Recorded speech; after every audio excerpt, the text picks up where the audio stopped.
Welcome to McPlum, simple solutions served daily.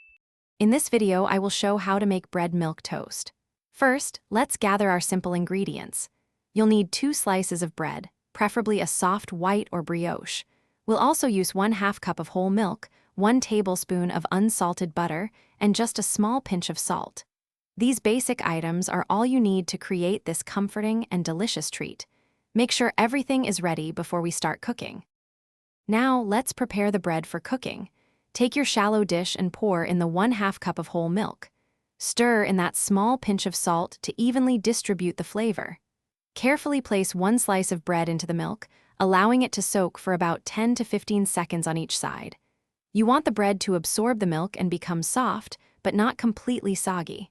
Repeat this process for the second slice.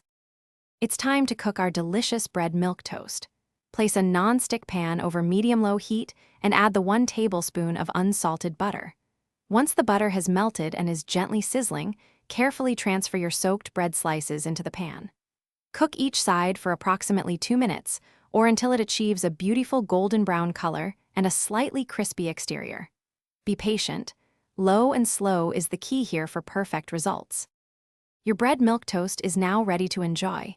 Carefully remove the golden brown slices from the pan and place them on a serving plate.